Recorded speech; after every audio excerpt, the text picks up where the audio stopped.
Sri Krishna, Sri Krishna, Sri Krishna, Sri Krishna. Gurur Brahma, Gurur Vishnu, Gurur Devo Maheshwara, Guru Sakshat Param Brahma, Tasmai Shri Gurave Namaha, Tasmai Shri Gurave Namaha.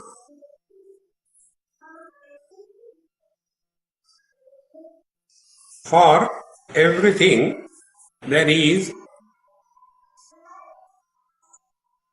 some purpose behind.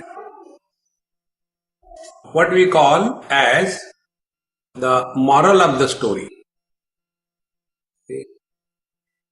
Let us understand one story and then the moral of the story. This is a mythological story that you all have heard from Mahabharata. There was one lady called as Savitri, and her husband was, it is Satyavan.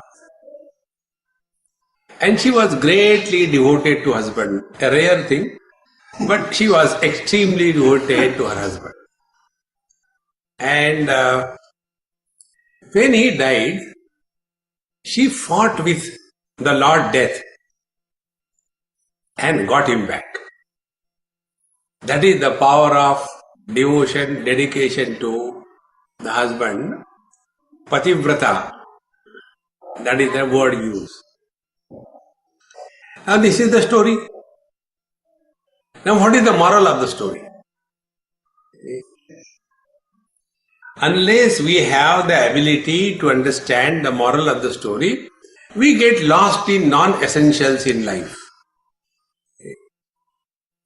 So, when this story we hear, then the question comes, what is the moral of the story? We are told traditionally that you should be dedicated and devoted to the husband, you should be sincere, blah blah blah blah. That is the moral of the story. But if you ask me, what is the moral of the story? My interpretation are totally different. My interpretation is, you may be saved from the death, but you cannot be spared from the wife. Moral of the story.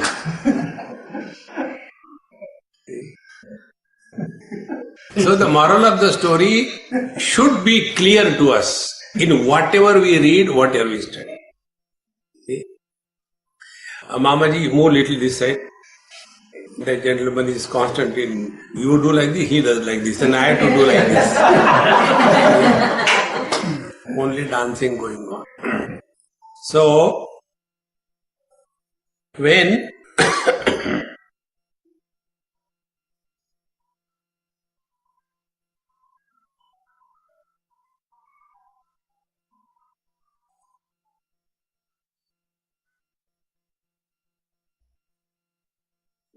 we are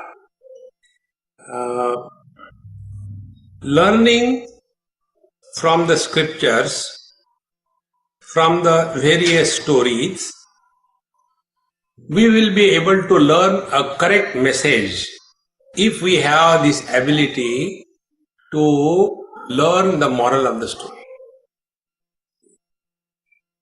Like, many people ask us, Swamiji, have you seen God? A common question. So, I reply according to the moment. I don't prepare any reply. So, when a young boy asked me in a college, Swamiji, have you seen God? So I looked at him, I said, why should I tell you? I am not obliged to answer your every question. No. Similar question was asked by Vivekananda to Ramakrishna Paramahamsa. So I told him, you may be Vivekananda, but I am not Ramakrishna Paramahamsa. So I asked him, when you ask me this question, have you seen God? What is the foundation behind this question? Number one, God is an object of knowledge. If I cannot see something, that doesn't exist. Have you seen God? No, because God doesn't exist. Have you seen God? Yes, then show me. See? So, the basic error is, we want to see God as an object of knowledge. And if I don't believe, if I don't see the God, I don't believe. This was the argument that boy was talking to me. I told him, okay, now I'll hit the last nail on your head. Then I told him, I said, somebody told you or somebody tells us, this lady is your mother. Have we seen where from you are dropped in this world? We are not seen. But we accept blindly. And then that mother tells us, this man is your dad. Have we seen? Because we have not seen, he is not my dad, she is not my mom. Has it any value and meaning? Because the moral of the story is not clear. See? Therefore, when we say God realization means what? Has anybody ever realized God? And if they have realized God, why don't they help everybody see God? See, friend, if God is there, why He is allowing so much of terrorism to happen? If God is there, why He is allowing so many volcanoes to erupt and kill the people? Why Katrinas and tsunamis are creating havoc? If God is there, is He not sleeping or what? See, our understanding about God. So to tell him, I said, I'll tell you a story. And I was telling the story. The story was, there was a well, and in that well there was one frog. And in that well, a fish from the sea came to visit him. And when the fish jumped into the well, the frog saw, hey, some newcomer. So went and asked, hey, how are you? He said, I'm fine. Where from you are? Oh, I am from ocean. What is ocean? Frog in the well is asking the question. So the reply was, oh, ocean is a collection of waters. How much water? And the frog showed with his small little 2 fingers this much. So the fish doesn't have head, only tail. So he wagged it. No. Then the frog increased his size from the palm. This much? The fish said no. Then he started getting angry. He took his both hands and with 2 hands. This much? The fish said no. Then he took a leap from one point to other point of waters. This much? No.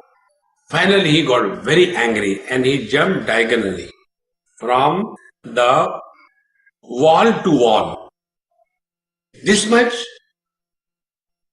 He said, no, Baba, no. How much? He asked. So both of them went to the sea. And when they came to the sea or the ocean, it was a time for the fish to ask a question. How much is the water in the sea? Tell me. Will the frog be able to talk? Now when I was telling this story in one of my satsang, one elderly gentleman, if kids ask this question, you can, enjoy, laugh. But one elderly person, he asked me this question. Finally, excuse me. I said, excuse me. My question is, how did the fish go to the well and how did the frog go to the ocean? And in what language they were talking? Moral of the story. Now to such an elderly person who asks such a question, you can't even laugh. Children, you can laugh. See? Therefore, what is the moral of the story? The moral of the story is the truth cannot be defined. You cannot speak about it. Therefore, in the invocation stanzas of Dakshinamurti Stotra, a verse comes.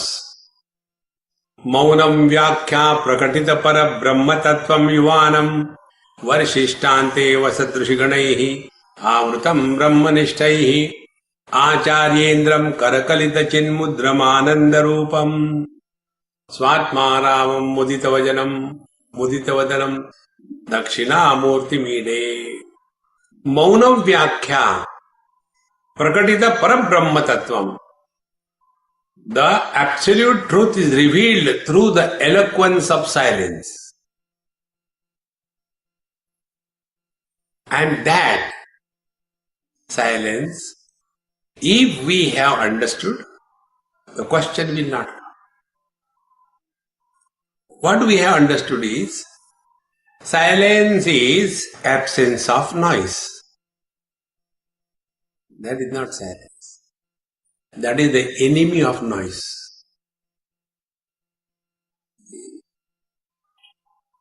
That which is supporting the sound and that which is supporting the absence of the sound is beyond both the presence and absence of the sound.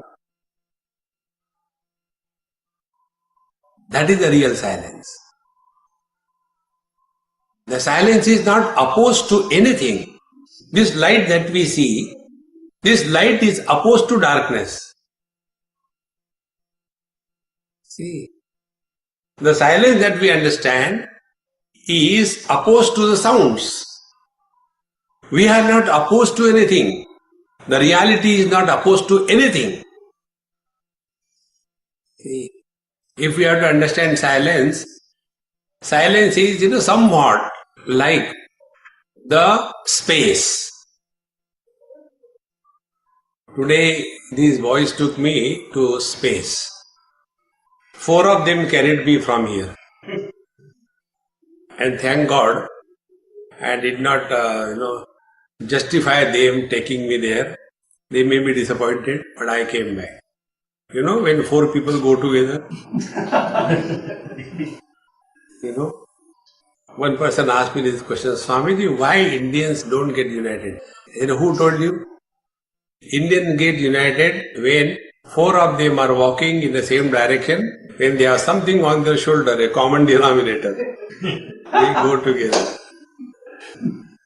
So they 4 of them together took me and brought me. And then I asked a question in general, what is this NASA? In Sanskrit, NASA means nose. A nose poking agency. Everywhere we poke our nose. What others should do, that we tell. Therefore NASA. Second meaning of the word NASA means destruction. Tera satyanas ho jai. In that NASA, it is a National Aerospace Agency. Now, national we understand, nation. Then aeronautics or aeroplane or air we understand, we experience. But when you talk about space, we never talk about space, although we say Space Research Organization. In Delhi, once I was taken to this Indian Defense ISRO, something like Space Research Organization. ISRO. So after they showed me everything, he said, Swamiji, see here, now I talk to you on phone, but we are not connected. What I talk, it will go to the space and from the satellite it will come back to you. After he explained me everything, Then standard question of a military person. Any doubt? I said, I got only one doubt, sir. What is the name of your organization? So he felt so dumb. What is this?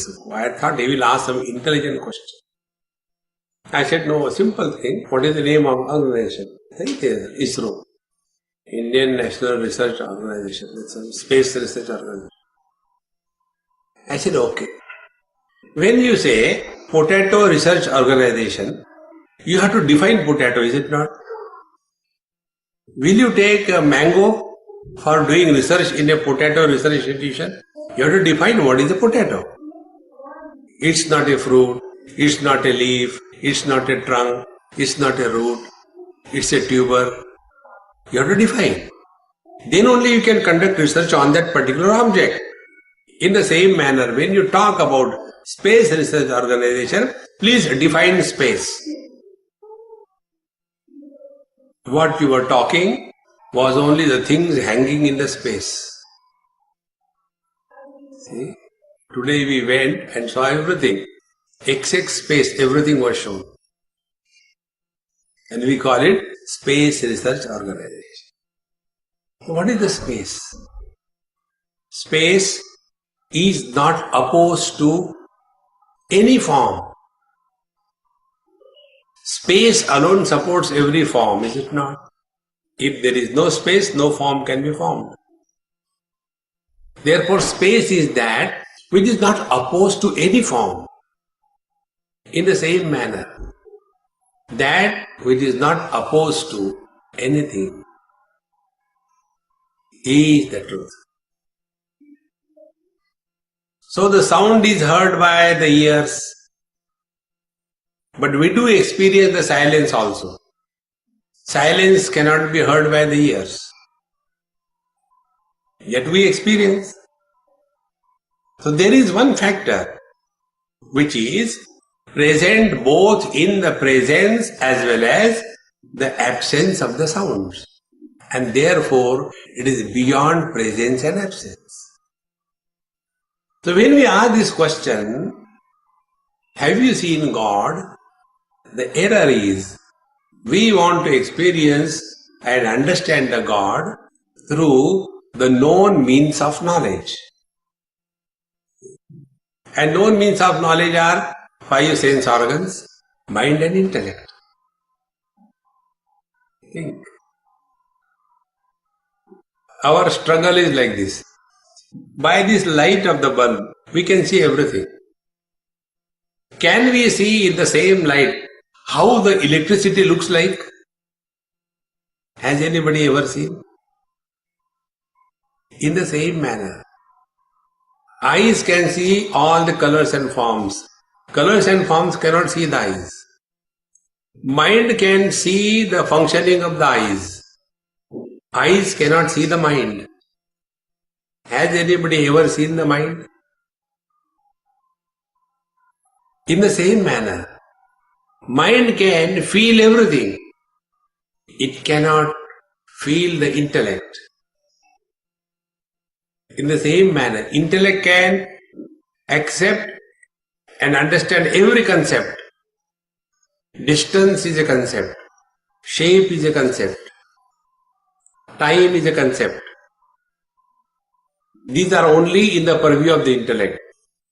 But that which is illuminating the intellect cannot see that, cannot conceive it. But we are so caught up in our old ways of knowledge. Therefore, intellectuals are extremely miserable intelligently. And they struggle on the path of spiritual evolution. Because everything they want to conceive. I was in Pittsburgh after my lecture in a university. We were sitting and the professor of philosophy was there. Somebody, I don't know the name, many years before. And he came and he said, "Hey Swami." I said, "Yes sir. You spoke the concepts very well." I said, "I am so sorry sir to tell you, I did not talk concepts. You are a professor is a concept. You are successful is a concept. You are intelligent is a concept. You are is not a concept. It's a reality. See, friends, this barrier of our known means of knowledge is the one because of which we are not able to understand the moral of the story. So this story that was told, that when the fish went to the well and spoke and all that, the moral of the story is that which is beyond the scope of the sense organs, the mind, the intellect. How can you comprehend that? Through the same means of knowledge you cannot. If this is clear to us, then our spiritual practice will be different. Our spirituality is more of religion and not of spirituality. Once I was speaking in a university in India, the topmost university, BITS Pilani. And the Vice Chancellor was very well read and very good friend of mine. So he told me, Swamiji, speak something to us on religion, philosophy, spirituality. So I had 3 talks. That book is also published. Yesterday only I sent it for final OK to the publisher. Very small book, about 70 pages, 60 pages. So the conclusion of that 3 days talk came, in religion there is no God, in philosophy there is no wisdom. Where God and wisdom coexist is spirituality. Because what is wisdom? Delayed, not wisdom. What is philosophy? Delayed wisdom is philosophy. Every married person tells the unmarried one, come on, don't get married, there is nothing left in marriage. This they tell late, which is too early for the next life. Delayed wisdom. Therefore, spiritual life is nothing to do with your religion, nothing to do with your philosophy. It is a straightforward understanding your every experience of life. When we start learning from our experience of life, then we grow wise. If we do not learn from the experiences of our life, we grow old and otherwise. And those who are old and otherwise, they have only the past. They don't have the present. If you have to deal with an elderly person, so the best way to keep him busy is to ask him or her about their childhood, about their days, and don't listen. They'll keep on talking. The oldies like me, we have only past, no present, and no future. What is the future for me? Nothing. Just waiting till that day comes. No purpose, no nothing. All that has to be done is done. Youngsters have got all the future. They have something, the purpose to live for.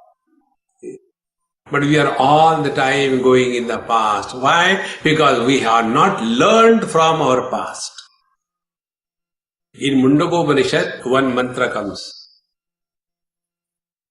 Parikshalokan karmachitan brahmanaha nirvedamayat nasti akritaha akritena tadvijnanatham gurumeva vigachet samit panihi shrotriyam brahmanishtham. Pariksha lokan, loka means experience. If you, pariksha means examine, re-evaluate. If you re-evaluate your past experiences, nirvedamaya, you are bound to have dispassion as a natural phenomena of maturity and growth on the spiritual path. Like a fruit, mango fruit. When the fruit grows, or the tree grows, have mangoes, and when the mango becomes ripe, then mango will be naturally detached from the tree. No effort is required. Natural detachment.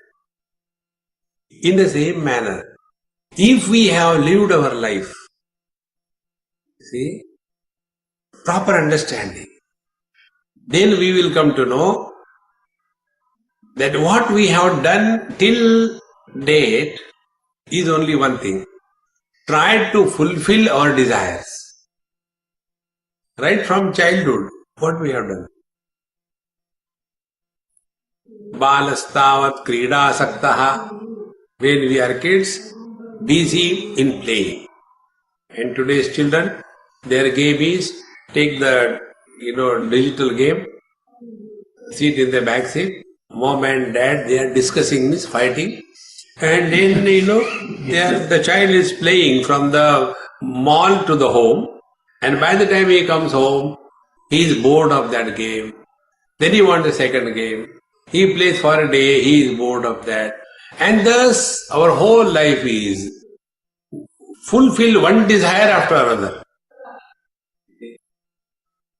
And there is never even one thought, hey man, what I am doing?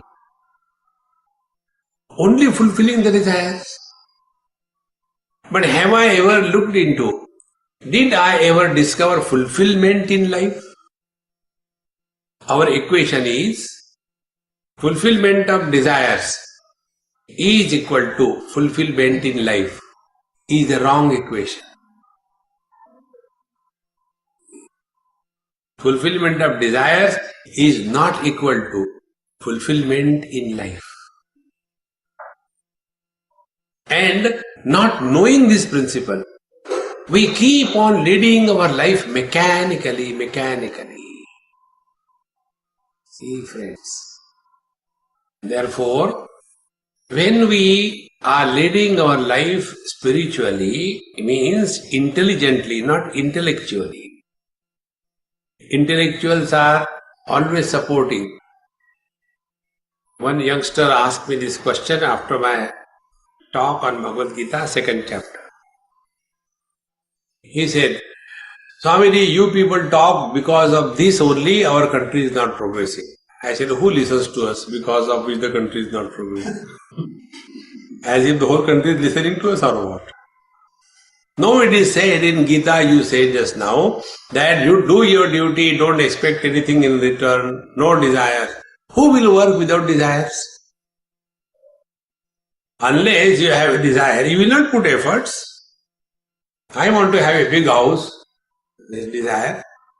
Therefore, I will work hard, earn money above the table, below the table. And then I will have my desire fulfilled. And you say, don't desire and all that. We don't accept it. I said, okay, let us analyze. All our spiritual life is analyze your experience and learn in the light of the wisdom. I said, you and me have lived our life fulfilling our desires. And we know the result. And how many desires we have fulfilled from childhood? One, hundreds and thousands and millions of desires. But have we discovered fulfillment? This is one data. Now the second data. Take the lives of all the great masters who lived in this world. They have not lived for the fulfillment of their desires. And if you take the output of their work, it is so much. Like if you take the published work of Vivekananda, it is so much in volume, then even reading once will take your lifetime. So much. See. And what desire he had? No desire. And how long he worked? 140 years. Hardly. By the age he was 40, he was gone. And his productive period was not even more than 10-15 years. And see the output of the work. So our equation that desire is a source of bringing out success and fulfillment in life is wrong. Then what made him work? He was not working under the burden of desires, but he was working under the influence of inspiration. Inspired performance outwits our own earlier achievements. And that is what is real life. Otherwise why our life becomes boredom as we grow? Because there is no inspiration. We are living only because we are not able to die. That's it. Those of you know the Hindi cinema songs. गम उठाने के लिए मैं तो जिए जाता हूँ मरो. But they don't die also. Tragedy is that. Now why we lose charm in life? It is only because our life is mechanical. See friends, this principle of leading spiritual life I learned from one worker in a factory. This factory is in Goa, in India, and they manufacture files, steel files, flat files and triangular files and all that. And they are a huge factory. They produce on an average in a week's time or even less than that big container loads of steel files. You can imagine how much quantity. And they supply throughout the world. Huge factory. So when they took me inside that big hall or building, I said, can I talk to some of the workers? Yes, Swami, please talk. So I stood before one and he did Namaskar Chamatkar.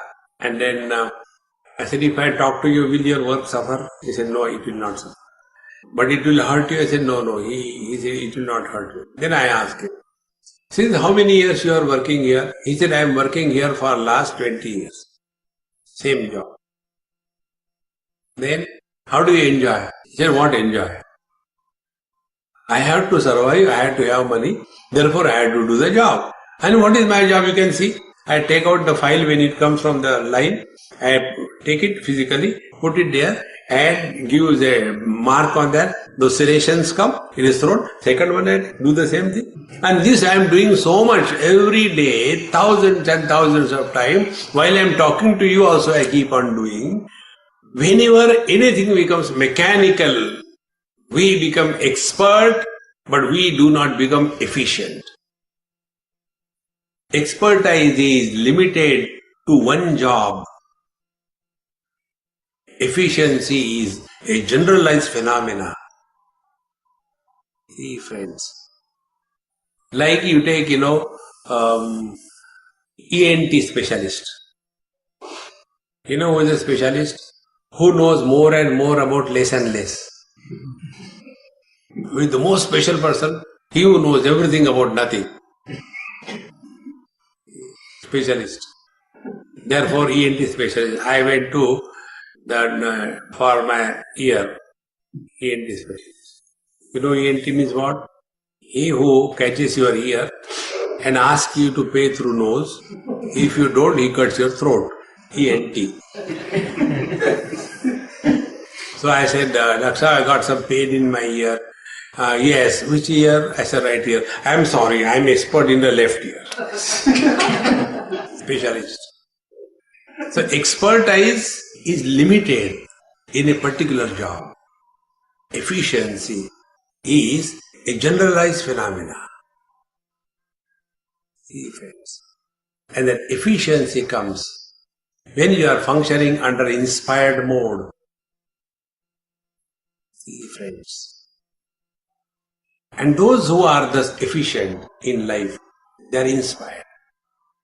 And when they are inspired, they are a source of motivation for others. See? If we are inspired, then we can motivate others. If we are, like Britishers, I don't know what obsession they have. Once I was in London somewhere, we went for a nice drive because bright day after almost 1 week. It was very rainy, cloudy. When the bright day came, we were having our retreat. So we decided, let's go for a nice picnic. So we collected the things and went. And one place, nice open ground. So we parked our cars. And by the time these people were organizing the food and everything, I took my camera as usual and I was seeing and taking the pictures. There was one elderly British person with only this Bermuda type of pant and nothing above and with a beer bottle and sitting. So I asked him, "Hey young man, how are you? How is life?" Not bad. They are afraid to say I am happy. The person who has this kind of approach to life, he has not learned anything from life. Once you understand this principle, your approach to life will change. We ask unwanted questions. Why? Because the sky is too high. There is no reply to why. But we ask, but why some people are born in the poor family? Why some people are born in the rich family? When the question is foolish, answer cannot be wise. Answer is equally stupid.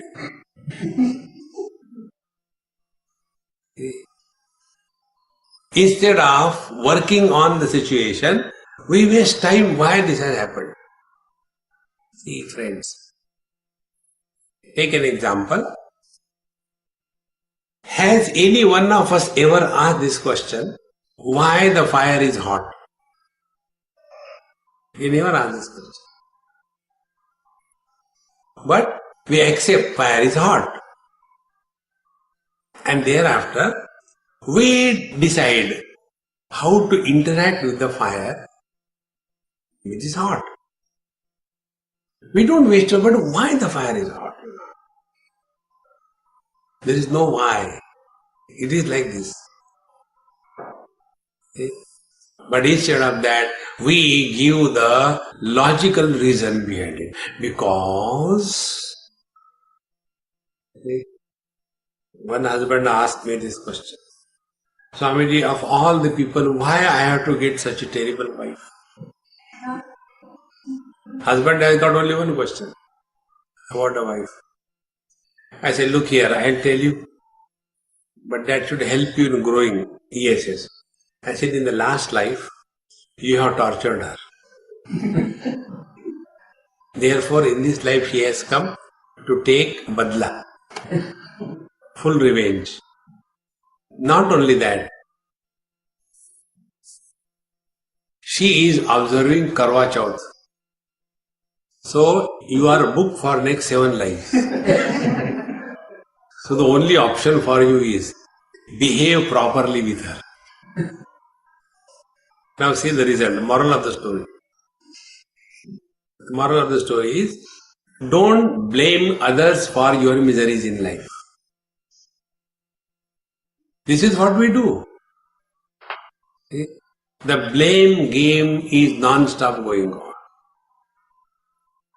See, friends, one of the most important principles of spiritual life, stop blaming anybody in your life for the problems of your life. It is for this purpose we are told that in the last life you have done such and such, therefore in this life you are suffering. And if you don't behave properly, your suffering will be extended like extension of a visa in the next few lives. We'll continue. See, friends. But here the moral of the story is different. But we understand different. See? One person, probably a Catholic from Australia, he was attending my talks in Melbourne. And he asked me this question. Swami, you people talk about last life, this life, rebirth. But I don't believe in that and it doesn't click to us because our training right from childhood is different. So how do I understand without understanding rebirth, punarjanma, the principle that you are talking about? I said, who told you that we talk about rebirth? We don't talk about rebirth. We don't talk even about birth. Forget about rebirth. Bhagavad Gita says, Ajopi sannavyatma bhutanam ishwaropi san prakritim swamadhisthaya sambhavami atmamayaya. I am unborn. This is the moral of the story. Not making us last life, this life, next life. That is not the story's meaning. See? Therefore, when these people ask this kind of foolish question, there cannot be a right answer. See? One person asked me similar question. Do you believe in so? I said, yes, I believe. Then you are this? I said, yes, I am this. But you are a Hindu? I said, yes, I am a Hindu. Then how come you said you are that? I said, I am that also. But how come two? I said, latest technology, 2 in 1. So when I said I am 2 in 1 like that, he got very angry. If you say like this, you will go to hell. I said, excuse me, sir, where will you go? He said, I will go to heaven. I said, I will prefer hell. If you are going to be heaven, I will prefer hell. The purpose of sending us to hell and heaven, last life and this life, is not to send us anywhere. Is not to prove the rebirth. If you just analyze it properly. See, before I came to Houston, I was in Trinidad. Before I was in Trinidad, I was in New York. Before that, I was in Allentown, Pennsylvania. Before that, I was in New Jersey. Before that, I was in North Carolina. I am the same. I have not died. When I have not died, where I am born? See, friends. The world is dead to me. I am not died. I am same. Be very attentive. When we are in deep sleep, not identified with our body, that time we are neither man, woman, young, old, Indian, American, rich, poor, Hindu, Muslim, Christian. We are none. But we are. Nobody can ever experience one's absence. See, I was telling this Ravi, one movie I have seen recently. On the same day it was released in IMAX in Charlottesville. The movie is RIPD. Rest in Peace Department. And it was such a beautiful presentation. It's full of light humor also. But the one point particularly, it was so best presented. So I asked my friend who went with me. I said, you tell me what is the best thing that you like in addition to the photography and effects and all that. So he has told something. Then he said, what did you like? I said, I like that particular point. 2 persons die. First, that man is a police officer. By his own colleague shoots him. And he dies. And at the end of the movie, his wife also dies. Now these 2 scenes, they are so beautifully presented. When she dies, the whole world which was dynamically blast has taken place, the car was blown away, the soldiers were falling down, everything like a statue, you know that game, statue? So like that, everything was standstill, like a still photography. And only that lady who died, she was moving and talking. See, we don't die. The world is dead to us. Think. Once you recognize this principle, that the purpose of telling last life, this life, next life, is to bring to our notice that we are unbroken, continuous existence, which has never been absent. See, friends, then where is the question of going to hell and heaven? Bhagavad Gita, second chapter, Bhagavan Krishna very clearly brings out this point. Dehinosmin yatha dehe kaumaram yauvanam jara tatha dehantara praptihi dhirastatra namuyyati. Like first of all, the child body was a child's body. Then it became little grown up. Then it became the teenage body. Then it became middle-aged body. Then it became not so old body. Then it became old body. So in and through all the changes of the body, the principle is common. Do we have the experience of our birth? Do we have the experience of our growth? No. For the first time, when a young girl is addressed by a child, Auntie, what is the time please? That is the first shock in life. Don't call me Auntie. Because nobody experiences that I am growing. The second shock comes when we are addressed. Dadaji, what will you take? Oh God, don't call me Dadaji, call me Uncle. See, friends, the reason is we do not experience our birth, our growth, and our death, and therefore our absence. And yet we are afraid of what? See, friends, therefore the moral of the story is not sending us to hell and heaven, not frightening us. And if we do not trust our own experience, if we do not learn from our own experience, if we do not apply that learning of our experiences in our own life, can we call ourselves to be intelligent people? Think, friends. Now, if this principle has to be understood, one example I'll give you about this. I was in Varanasi in India, staying on the Ganges bank, a beautiful house. And one elderly person, he asked me one day one question. Swamiji, in your talk you are very much emphasizing not to talk about the past. But unless we tell our children about our childhood, our past, how they will know? I said, okay, tell. No, I want to know. I said, if you want to know, then there are two conditions. No discussion, no argument. I don't like these two things. So, okay. I said, first of all, you and me are old. We have only past, no future. We want to tell our children about our childhood. But are they interested? And we are outdated for today's world. I tell you, if today we have to go and study in the school and college, we will fail. See, friends, in today's world, today's children are the fittest one, not we. We are outdated.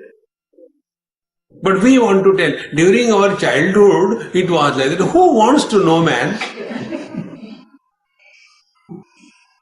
And then this old thing we again and again bring. Number one.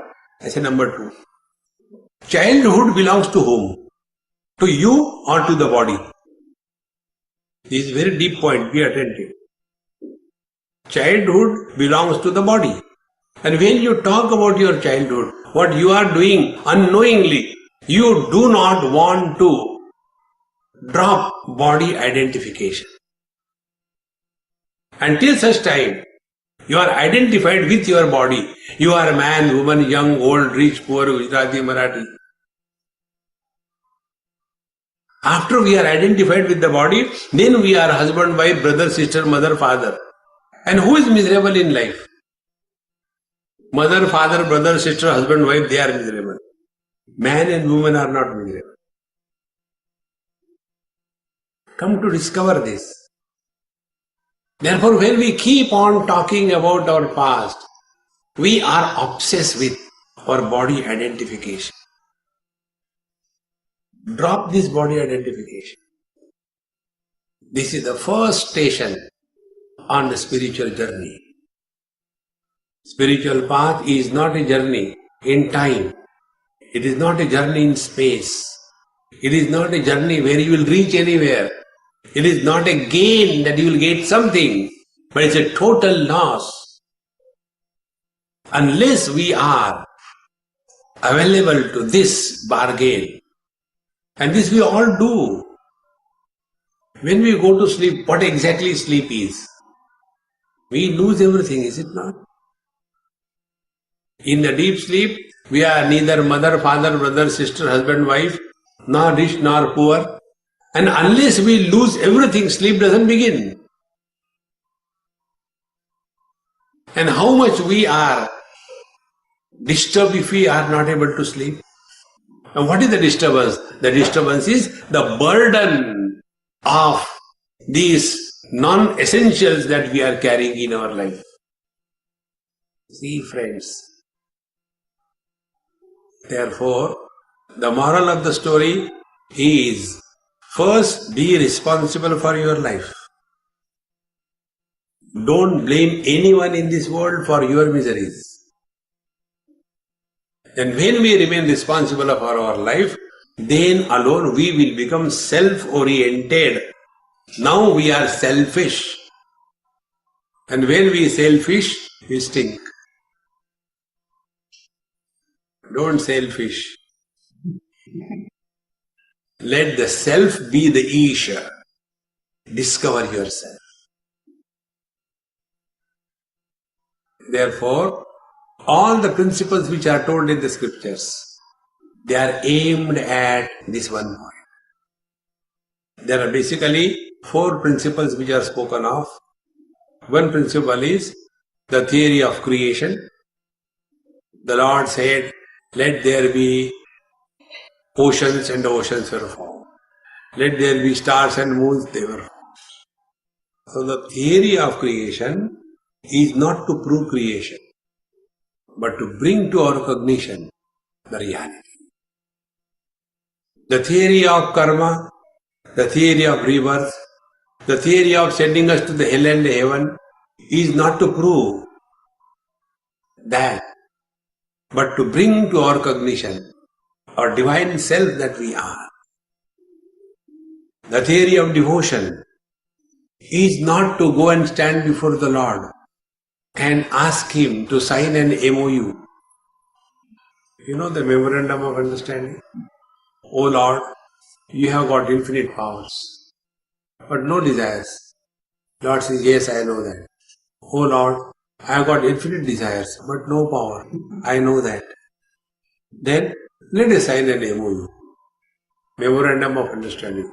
O Lord, your infinite powers and my infinite desires. Investment. So let all my desires be fulfilled. Amen.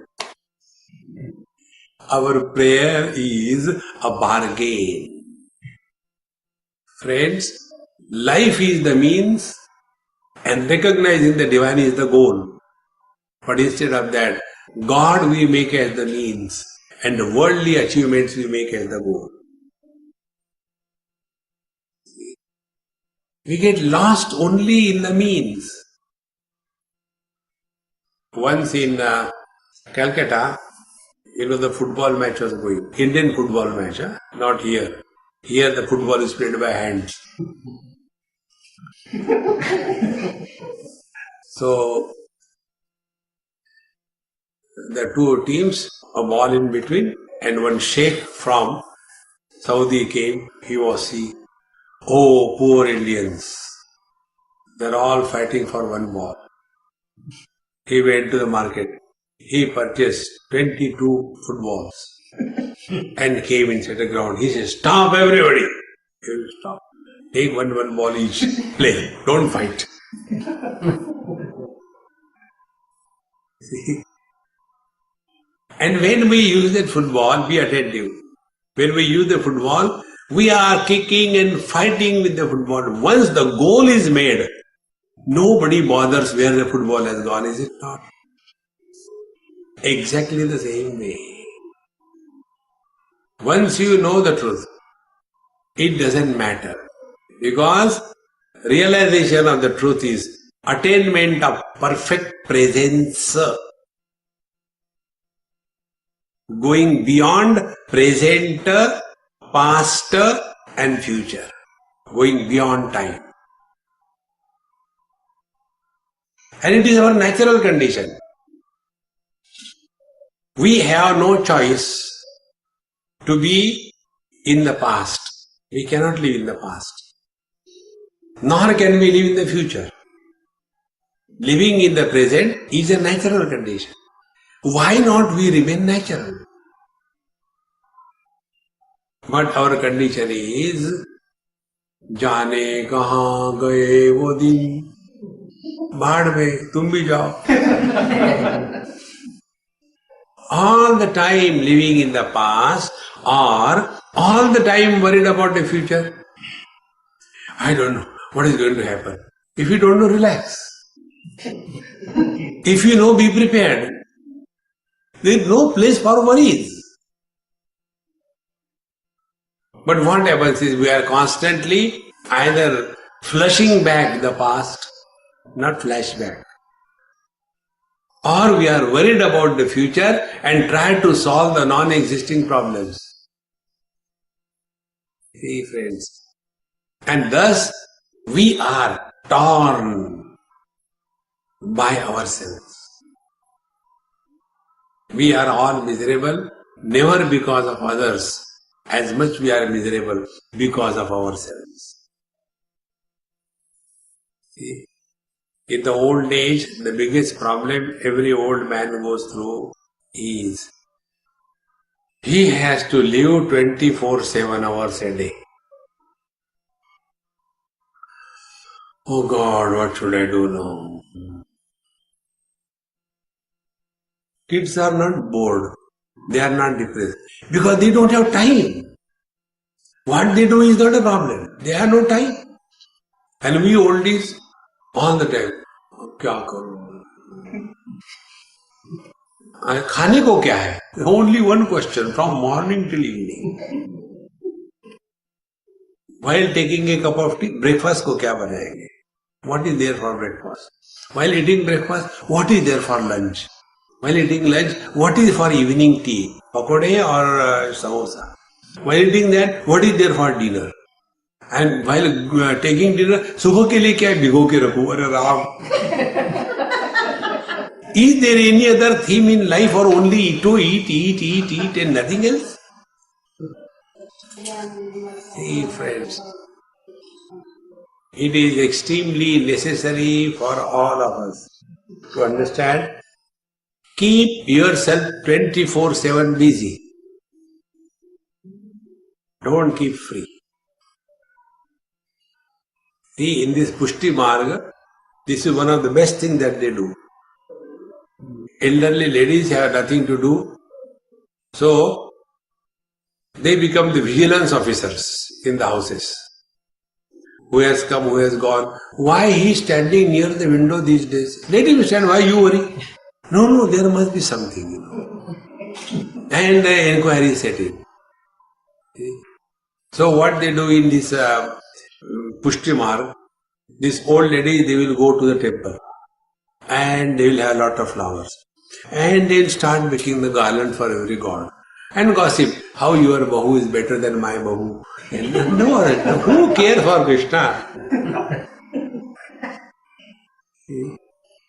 But at least there is peace at home. Keep occupied busy. It is for this purpose many vratas are told. The fast and niyam that we take. That I will read the whole of Bhagavat during the Chaturmas. So, when you take a vow that you have to complete the Bhagavad, naturally you are busy. Then you have to do the japa, I have to complete, unless I complete 21 malas of Om Sri Ram, Jai Ram, Jai Jai Ram, Sri Ram, at least that much time you are busy. And thus keep yourself occupied. Now the question is, why keep occupied? Moral of the story. If the mind is not occupied, the mind will start killing us. See? You know, all of us suffer because of one terrible disease. And the disease is, we keep on talking to ourselves.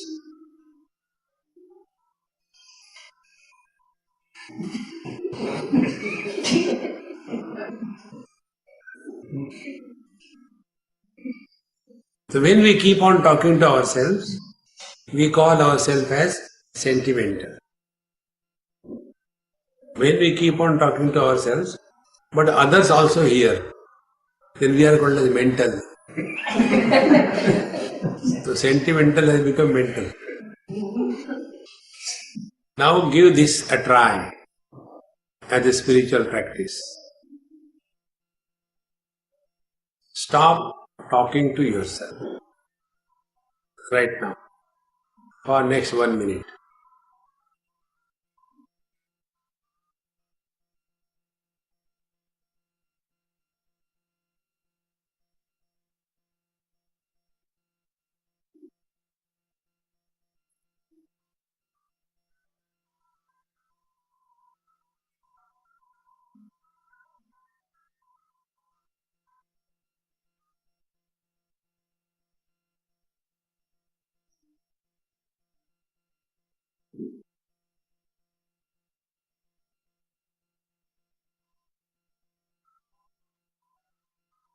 Stop. Open your eyes and see. If you stop talking, mind dissolves in consciousness. When we talk to ourselves, we talk about the future. When we talk to others, we talk about the past.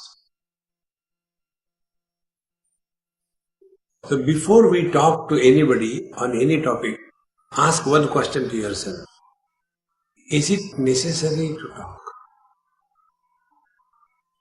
You come to a conclusion that no.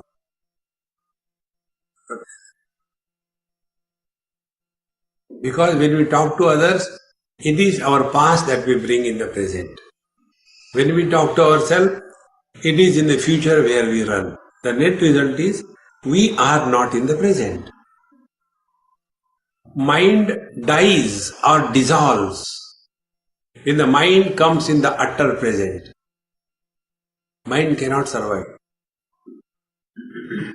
And who wants one's death? Nobody.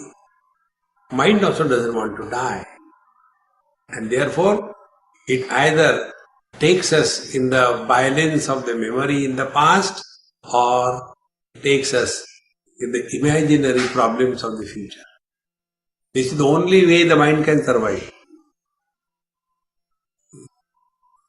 We are unable to understand this. Nobody is interested in our past. Everybody is concerned about their future. Get this point across. Automatically you will start remaining at peace with yourself.